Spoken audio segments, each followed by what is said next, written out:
What do you get when you mix sharp legal expertise, decades of battle-tested wisdom, and the love of baseball, Cape Cod, and Springsteen? Oh, you get today's guest. People have asked me about your career, your practice. Have you gotten to do what you do? Or what's the advice you would give someone building a law practice or a business? I like to quote the late, great former Mets manager, Yogi Berra, when you see a fork in the road, take it. How you do anything is how you do everything. This episode is for every entrepreneur who is unsure about how to scale, how to deal with partnerships, how to deal with agreements, exits, and protecting everything we built. You can have all the charisma, the clients, and the cash. When your foundation is shaky, everything can collapse. My dear friend and longtime trusted advisor, Peter Hoppenfeld. Peter! Hey, Gary. How you doing today? Good. So glad that you're here.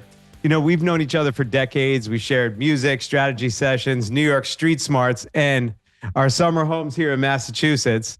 You're on the Isla of Martha. I am. Well, not today, but next week I will be. Very nice. Yeah. And I'm here on the bicep of Cape Cod. But what sets Peter apart is not his brilliance as an attorney. It's his ability to see real game of business, the game of business in a way that he gets to see it behind the scenes, because we as really sharp business owners come to see Peter. And over the years, he's developed an incredible wisdom around business development, scaling. And this episode is for every entrepreneur who is unsure about how to scale, how to deal with partnerships, how to deal with agreements, exits, and protecting everything we built.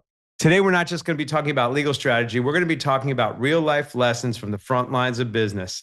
Peter, welcome to the Inside Man podcast. Well, thank you, Gary. I hope I can live up to the intro. A lot of pressure here, a lot of pressure. Well, this was a good get for the Inside Man to have Peter Hoppenfeld with us today. But before we get into the heavy stuff, let's start with something lighter. Yeah. You and I have had this connection over music and baseball for years, right? Yes. And let's share one story that ties either of those passions to the way you approach business and relationships. What can you tie that together? So people have asked me, like, how, about your career, your practice, how have you gotten to do what you do? Or what's the advice you would give someone building a law practice or a business? And I like to quote the late, great former Mets manager, Yogi Berra, who said, when you see a fork in the road, take it. And he did that because he lived on a cul-de-sac, which is true. But I've actually taken that yogiism to heart.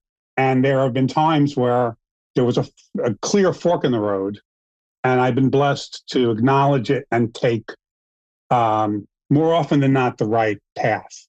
Mm-hmm. So that's baseball.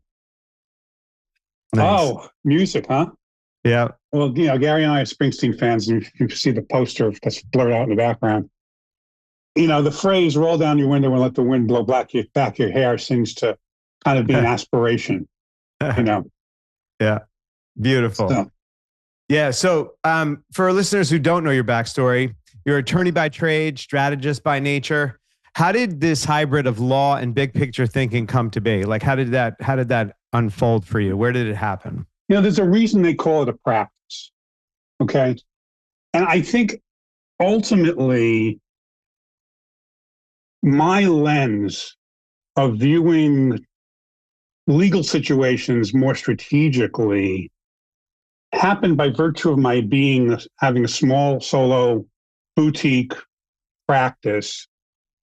And my competitive advantage is being able to give insight where a larger firm, just from a liability point of view, won't tell you what they think. Mm-hmm. Their default is to say no. So I review deals and ad copy every day, and I'm comfortable saying to you, "Hey, Gary, that script you wrote, on a scale of 1 to 10, with 10 being compliant and 1 being, garbage, I give it a 7.5, and we can make it an 8.5 by doing this." And that only comes from doing it. But the story I tell, that kind of sheds some light, I guess, on the journey. It's been a 40-year journey. About 35 years ago, I was a franchise lawyer. I started out being a personal injury attorney on running the streets, chasing the ambulances, because that's the job I was able to get out of law school. But that's another day. I was doing franchise. I was a franchise attorney. And I had an assignment to do some regulatory tweaking on a program that actually the Tony Robbins organization was involved in. And I had no idea who Tony Robbins was. This is 1990. And the CFO at the time, all he knew was that I had documents that said Federal Trade Commission on them. And another attorney who was on their legal team said to me, "You're an FTC expert." And I said, "Yes, I am." Not quite true, but I had a mortgage and I was a FTC expert as it pertained to the franchise world. Right. I said, "What do you have in mind?" And because I had a mortgage and 3 kids. And he said, "Well, I have a client who's in direct marketing in Florida, runs infomercials, who has a situation that he needs some expertise on." I said, "I'm in." And the client was a guy named Charles Givens, who at the time, this is pre-internet, was running infomercials to live events. He had a book called Wealth Without Risk. He was the personal finance guru on the Today Show. He had it going. And I created a structure that helped them save $250,000 a week. And I actually flew down to Altamont Springs, Florida, the day that Hurricane Andrew hit Miami, because I needed that client. And anyway. And when I was there, I saw all this stuff going on, the direct response and marketing and speakers and sales. And I realized if I didn't start to get a grasp on what the business really was and how the sales process really happened, then I was just a lawyer saying no. So that was the beginning of understanding the need to understand a client's business, pressure points, risk analysis, the dynamics of what they were doing. And it was the beginning of my evolution to really be focused on strategy first, lawyering second. Yep. You've worked with some of the best. You talk about Tony, you talk about Gibbons, you talk about, JJ. You work with the best in direct response, media, information marketing, thought leadership. What are some of the common patterns, Peter, you see in the best of the best as they scale and grow their business? To be clear, I didn't work directly with Tony Robbins, but the best of the best understand a couple of truisms that they know when to relinquish control. They know when they need to bring in expertise, new leadership. They know that they can't rely upon the same old because the market changes too dramatically. Gary, how many times have you been at a marketing convention, conference, or talking to someone and say, "Whatever happened to so-and-so? They were on top of the world." So this is a marketplace where you can go to zero to hero overnight, but also go from hero to zero overnight. So my most successful clients are the ones who said, it's one thing to go to build a business to $1 million, and that's not to say that's not great. But then to go to 1 to 5 is a different thing. Go to 5 and to 15 is a whole different thing. And to go bigger is even crazier. And my most successful clients with longevity are the ones who said, "I was as a founding CEO, but I can't be the CEO of this growing company. I need expertise." And they're also the ones who are smart enough to say, "This leadership team has brought me to this next level, but they can't bring me any further." Those are the ones who've succeeded. The ones who failed have let their ego get in the way, who can't admit that they don't know everything. Because ultimately, business gets started on a level of expertise or a widget or an idea that is that founder's baby. But then it takes on a whole different life of its own. Yeah. And in speaking with many entrepreneurs and CEOs and leaders of founders of companies, Peter, the biggest question I bring to them is, when did you have a moment where you've accepted the sacrifice of running this company for the sacrifice of missing out on your kids' birthdays and baseball games and dance recitals and stuff? And the one thing they all say, and I think you can attest to this, is I never signed up for this. It was like I had the widget, then it unfolded, and I patched this thing together, and then here I am being a CEO, and that's not my role, and I need to get out of the middle of it, is what you're saying. Or you need to know that you might have been responsible for the magic, for the spark, okay? Mm-hmm. Yeah. But then it requires a village. It requires what? Say that again. A village. Yeah. Look, I built a law practice, and I solved the problem of not giving up baseball games because I was a crazy maniac, and I went to every game with two cell phones buzzing and everything else going on. Right. But you do make your life choices. Look, I have a client who I've spoken to every Monday for the last 15 years. And then the first conversation, he said, "This is a lifestyle business." From his den. Okay, it quickly was no longer a lifestyle business. Yeah. Let's define lifestyle business for people so they know what you're talking about here. I don't believe there are lifestyle businesses, so I think that's just bullshit. I don't know about that, brother. Well, for me, lifestyle business is like it fulfills on the lifestyle of the founder of the business. Right? That's different from saying I'm going to do this in a half-assed way. Right. Oh, I agree with that. Yeah. Okay. But you build businesses to scale, to sell. A lifestyle business is not built to sell. You have to repackage it to sell it. That's how but some people think that I'm just going to work from my couch for a few hours. Yeah. That's not what we're talking about. Right. No, you mean like you'll have a lifestyle if you have this business, and I can just work from my den. No, that's a hobby. That I agree. But when I define lifestyle business, it's defined as for the family of the individual, and it doesn't look past that. That's why, like, really bringing this podcast to life, where the inside man gets to really have all the joys of life and have a business and scale it and sell it, right? So, which still requires the ability, the wherewithal, the guts to spread the wealth, to have a team, to be a leader, to not be the chief cook and bottle washer. Yep. Yeah. So you've dropped some truth bombs on us here, Peter, and I want to make sure that we capture them so far. Number one, let's use the example of Peter as an attorney. His context is bigger than just law. That's his product. And what Peter does so brilliantly is he's a world-class customer service. I call Peter, he's on the phone. It's like, I'll call you back in 2. So the one thing that I love about Peter is like the communication, the ability to connect with you. We as entrepreneurs need stuff, and we need it usually yesterday, and you know that, and you're right there. And I love that about you. So like, the one thing that you want to know about Peter is that he sees himself as a part of the team, and he's available during business hours, and he's there right for you. The second thing is, when I bring something to him, it might be a matter of like, hey, do we need to protect this, read this contract? But what always comes back from you, Peter, which I so appreciate, is the value beyond law. Like you're talking about, hey, how are you going to deliver this? What is going to happen? And you look at the context of things, not just what's on a piece of legal paper.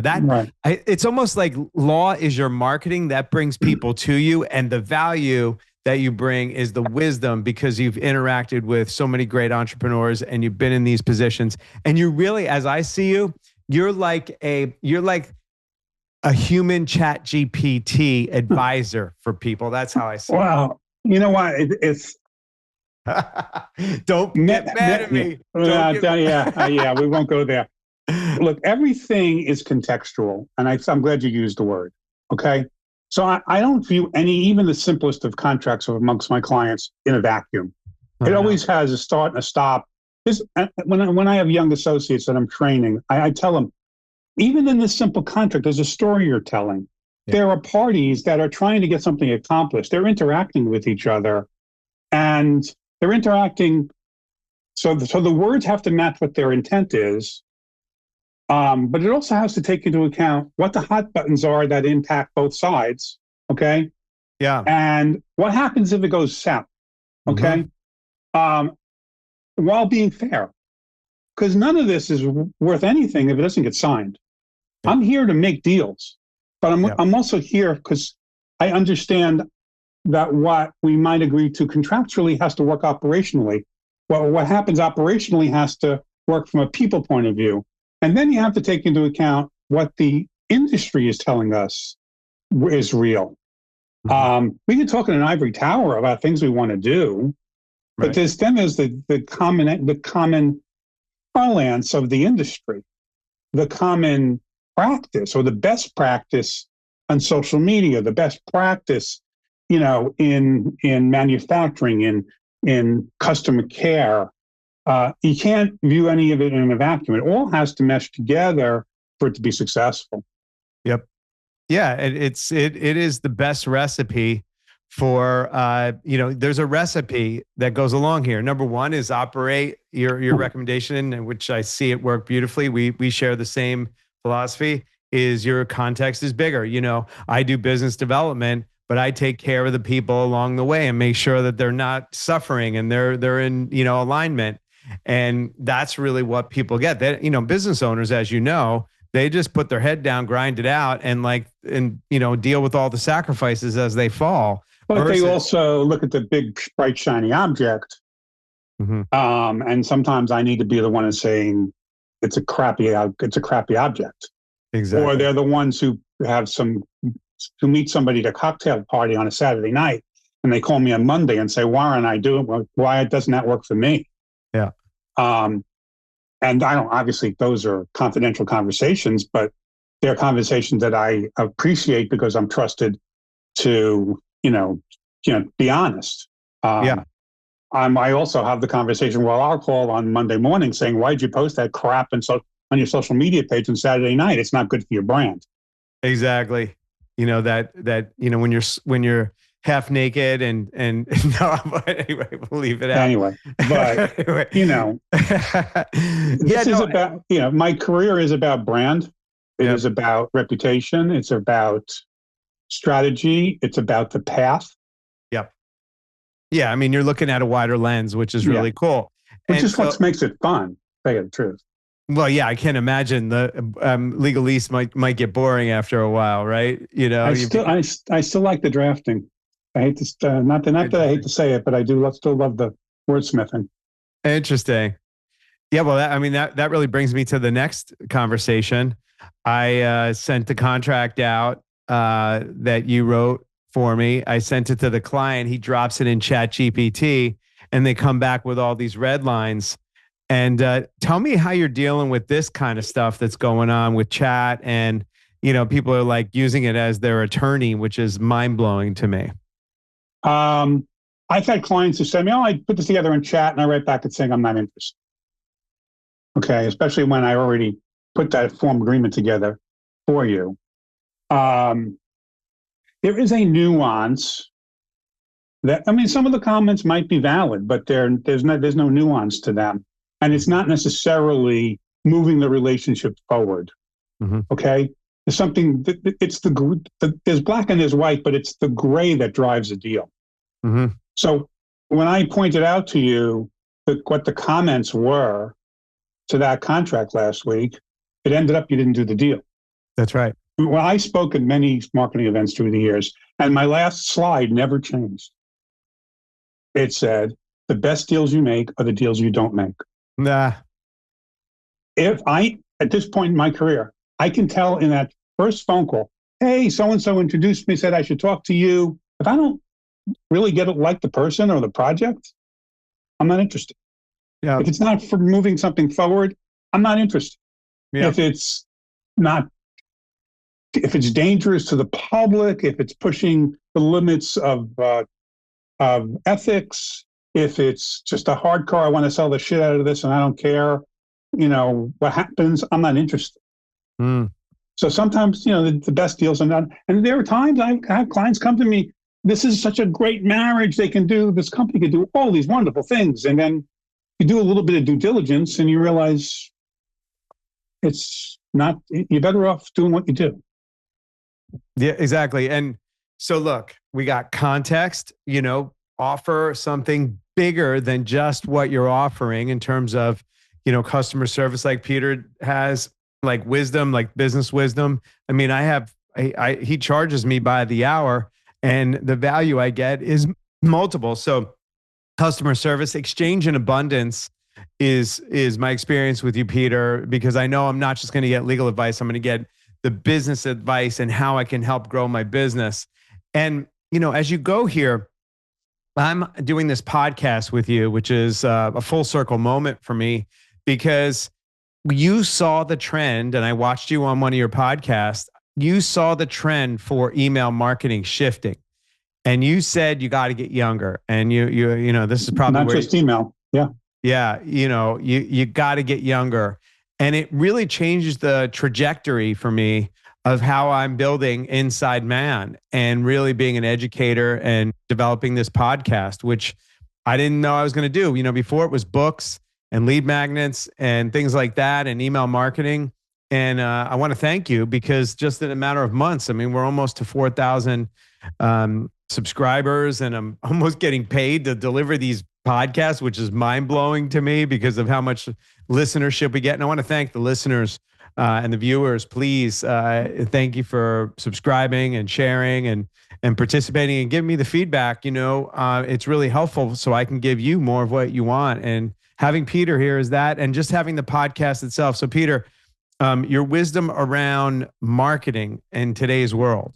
So let me give you some historical perspective. Okay. I place the growth or the emergence of digital content marketing as starting really in any fashion in about 2008. You say, Why do you say that? It's when the real estate market and banking system had crashed. Mm-hmm. Before that, yes, there was internet, but everything was free. Don't you know, Gary? It's all free. Yep. This internet thing, it's free. Mm-hmm. Right before that happened, direct response marketing, content marketing, training was all done by live events, by infomercial. You would show up an event and they were selling the funnels were big ticket items and then little things and add-ons and add-ons and add-ons. All that disappeared. There was no money for that.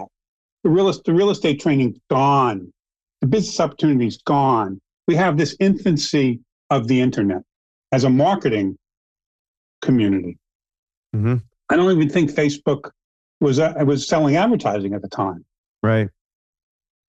And I have a client named Ryan Lee who looked at this world. He was in fitness and a teacher, special ed teacher. And his philosophy was, let me share and gain the trust of my community. I respect them. I don't want to take advantage of them. I want them to trust me. And he built the slow trust of a community. And he tested the sale of an ebook for $49. And if they liked it, and he became known as the Continuity King. He started an original continuity program, but with a gentle touch. The funnels shifted because the economy shifted, because the technology was so new. Mm-hmm. Now, look, at the same time, there were a lot of people banging the crap out of it. Mm-hmm. And it started to grow. The buying public has remained about the same. That population, they've just aged along with the offers. So the demographic for health and wellness, for supplementation, and for financial newsletters like from Agora, who's a client, and others, same buyer. And they are on Facebook to this day, and they are on Instagram, and they get emails and they open them, and they'll sit through a 20-minute video sales letter. Okay? But they're getting older. And the younger buyers are stepping in. They're not replacing them. Their data they are not responsive to that formulaic funnel. I can tell you in 60 seconds what that funnel looks like. Facebook ad to an opt-in to a webinar, followed up by a slew of email sequences, to an upsell, to a downsell, to a side sell, to an affiliate sale. Okay. Well, about 6 months ago, one of my sons, who's in his mid-30s, did some consulting for me and got on one of my clients' email lists. And he called me the next day and he said, why are these people sending me 6 emails a day? Is he a prime buyer? You betcha he is. Okay. But Anybody under 50 is not opening. Number one, they're probably not on Facebook to buy. Number two, they're not opening marketing emails. Not, period, nada. So, my marketing client's saying, oh my God, the algorithm is killing me. The algorithm isn't killing you. You're in the wrong place and you're delivering it in the wrong way. Mm-hmm. So my challenge, and I put this on a podcast with Kevin Rogers, a dear friend, was that everybody needs to get younger. And that means there are affluent buyers in their 40s and 50s and 30s and 20s who will not responsive, will not sit through a 20-minute webinar. Sorry. They will, however, listen to a podcast from somebody they trust over a period of time. And that, like you, Gary, you need to be patient and let your audience trust you. And after they trust you and like you, and they come back to you because you bring them insight, or you bring them guests they want to listen to, they will buy something in the app, or they will listen to your recommendation to buy from someone else. Yep. Okay. Or they will digest short form video. It's not about attention span. It's about where they are. They are on YouTube and they are on TikTok. Yep. Okay. They are on some video on your Instagram. Check the demographic. So there's a lot of the industry that is selling to people who are dying. Yep. They were 55-year-old buyers 15 years ago. They are 75-year-old buyers now. Think about, the great direct response company, the initial, panacea of copywriting, Boardroom. Yep. And Brian Kurtz is a dear friend of mine. Boardroom could never bridge the digital gap. Yep. And they no longer exist. Yep. So I'm just saying, my challenge is that the same old, look, people say to me, I went to such and such a program and they said I have to do A, B, C, and D. And I went to this other marketing guru, he said, I have to do 1, 2, 3, 4, and 5. And they went to the next one, I have to do, and their head's spinning. Mm-hmm. And they said, what should I do? And I tell them, my most successful clients are the ones who educate themselves, but they take a little bit from here, and they take a little bit from there, and they take a little bit from here. And when they reach a point that they can be genuine in how they deliver their message, using good strategy, maybe new strategy that's a synthesis of multiple steps that other people have used. Everything's derivative, Gary. Those are the people who are successful. Yeah. I'm just challenging the industry now, say there's a turning point. Yep. Okay? Yep. Yeah, and I read this stat, and I want to thank you for this privilege to be here with you today, Peter, and really to start this podcast. You were the person that inspired me to do this, and I heard a great stat. 94% of podcasts, Peter, only have 3 episodes. That's it. They stop at 3. And you shared with me, you said, Gary, people buy from people that add value on the front side. And, that's what I took on with this podcast, is like, how can I add value to high achieving men and their families and their workplaces?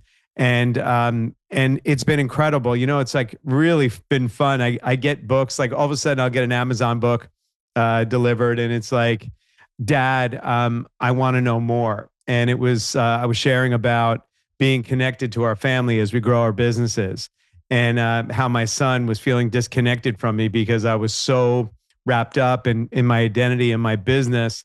And he was going off to college and said, hey, I want to be closer to you, Dad. Would you be open to having a therapist come and facilitate a conversation between the two of us? And all my son wanted was a father who could just be authentic with him and share his fears. I didn't think I should do that. I thought I had to hold it all together for my son. He just wanted to know, right, all this stuff. And I shared that story, and a book shows up from one of our listeners and viewers. And it's a really cool book where you fill out all this information and give it to your son. I just thought it was really, really stuff. Yeah. Stuff like that is happening. Husband, newlyweds, Maria and Anthony in New York, they watch this podcast and then they go on a date in New York City. It's like, they saw the one with Judith and I, and like, that's been a new thing. So it's been really fun to see, how, education and marketing, used to be done through email marketing. And now and video, but now really podcasts. People want to know people personally. And how much do you think this has to do with like if somebody is like looking at a business and thinking, is that really real? Is that really happening? The truth. It's almost like information marketers have become like the restaurants in the aughts when they moved all the kitchens to the open kitchens now. They used to say it was enough to say no freezers, no microwaves, but like they make it transparent. And I'm thinking like for me in this business, like the more transparency we can bring, the more authenticity, and the more authenticity, the more response that people give to people that are authentic and real. I think some of the mass channels of information, the Facebooks, news sites, fake news sites, there's so much output of information that I think much of your newer, younger audience are just editing what they view. Yeah. That's why all my kids are cord clippers. They're being very selective. They're curating their own the data that they take in. They are self-filtering. And if they're self-filtering, trust me, they're not going to watch an over-the-top talking head touting the magic wonders of a magic pill. Mm-hmm. Or the trading strategy of the stars, or how to flip 9 houses in 32 days, or, how to, create e-stores using ChatGPT. They're not going to watch. Mm-hmm. Okay. But meanwhile, the marketers, I like to say, and I still read copy every day. Okay. Which keeps me grounded in what is going on. And as part of that process, I tend to give suggestions about the ways to say things maybe in a better way, not just from a compliance point of view, but from a communication point of view. And I'll say to a young writer or an older writer, marketers want to push the consumer's buttons to buy, to click, to opt in, to share. The challenge is that most marketers don't know when to stop. So they end up wanting to smash the button with like a mallet. Okay? Yeah. And there's a large portion of the buying public that are tired of getting beaten up. Yep. Look, words matter. Okay? So, you present, a sales letter, an email, and you're fighting against the reader pushing the red button and deleting you away, right? Mm-hmm.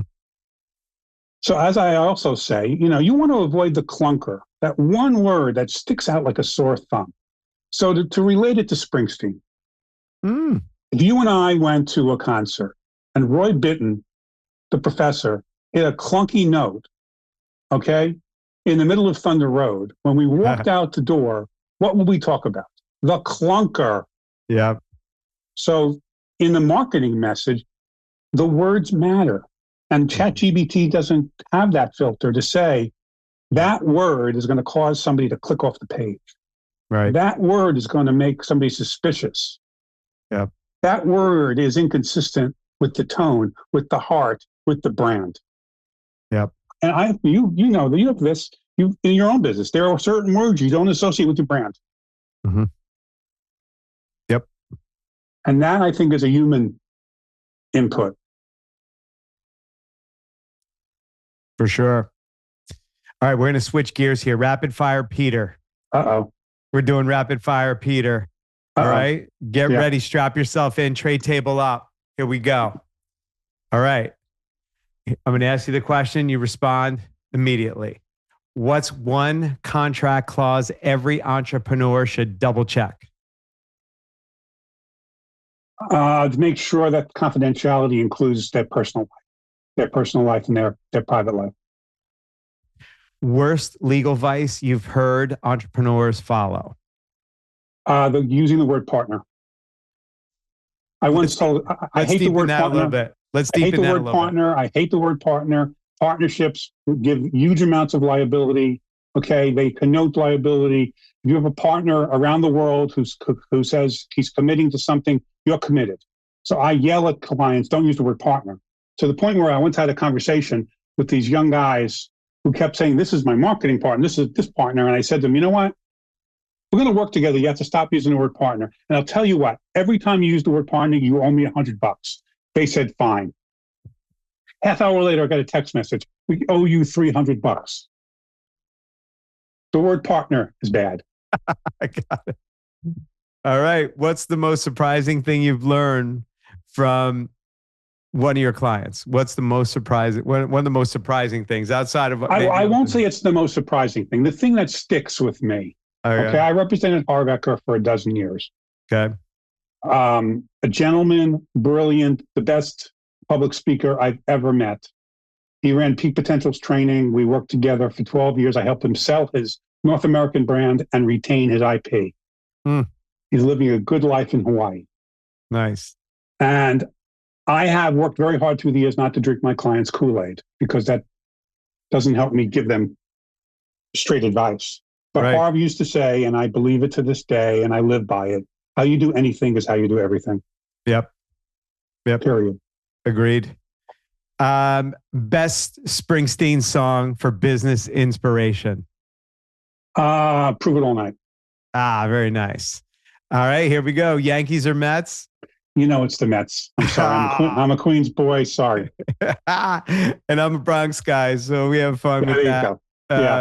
And how about Jets or Giants? Well, you know that one too. I'm a Jets fan. I'm from Queens, and my son worked for the Jets out of college, and somebody had to buy season tickets from him, and that was me.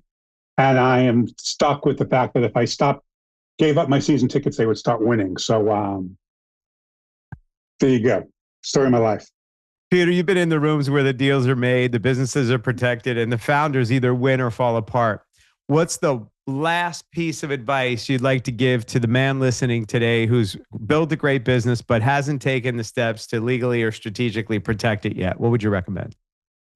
The foundational elements of building a business cannot be ignored because they will come around and kick you in the ass if you don't take care of it. Shareholders agreements, buy-sell agreements, foundational, having key employees under contract. Handshakes suck. Sorry. The worst situations I've had as a lawyer in 40 years have involved, meaning emotionally difficult, have been the split up of owners of businesses, even with a good shareholders agreement or operating agreement. They are more difficult than divorces. Everybody wants to give up equity. Don't give up equity.